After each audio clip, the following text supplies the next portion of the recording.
Hi, my name is Victoria Brown, and today I wanted to talk to you a little bit about the First Amendment and the Confederate flag. So, there is quite a debate going on right now about whether or not the Confederate flag should be banned in the United States. However, it is important to note that it is a symbolic form of speech. Some would even say that it's a symbolic form of hate speech. But first, it's important to know a little bit about the background of the Confederate flag first. So the Confederate flag came about during the Civil War, and it was used to represent the Confederacy, which was the Southern Army, which, as we know, the South was opposed to abolishing slavery. The Confederate flag was also known as the Southern Cross. Now, this is primarily where it gets its racist heritage from, I guess you could say. It was also adopted by many white supremacist groups like the Ku Klux Klan. But the debate goes even further than that. Many people, while they say that it represents racism, many people also say that it does represent Southern heritage or Southern pride. Now, a poll conducted said that approximately 51% of Americans said that it represents Southern pride. 41% said that the flag represented racism. Now, the poll did break it down by 5 separate groups. The first being Black non-Hispanics. Now, 15% of them said that it stood for Southern pride, and 80% said that it stood for racism. Now, we get into Hispanics.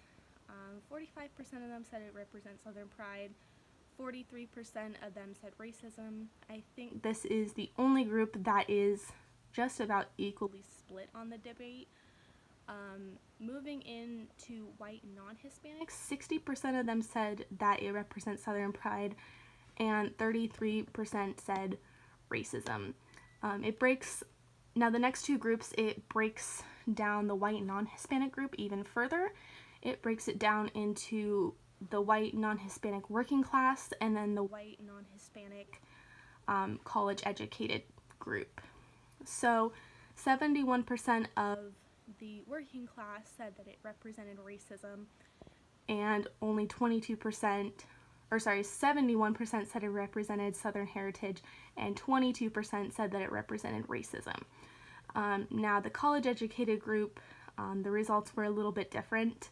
42% said that it represented Southern heritage, and 49% said racism.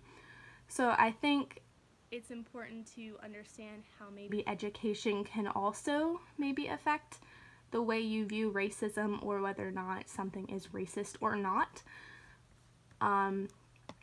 And then it did also break it down into political parties. It said that Republicans, about 79% of them, did say that it represented Southern heritage, which would make sense because many Southern states tend to be Republican.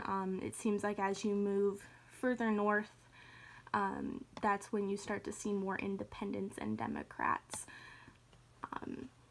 So in 2000, a middle school student had been suspended for drawing a Confederate flag during class.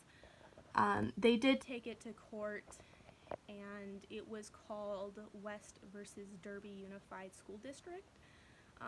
The boy had claimed that his First Amendment right had been violated, and that his drawing was peaceful and not disturbing the class at all. However, it was found to have violated the school's racial non-harassment and intimidation policy. The court agreed that the drawing could disrupt the educational environment, and the claim was rejected.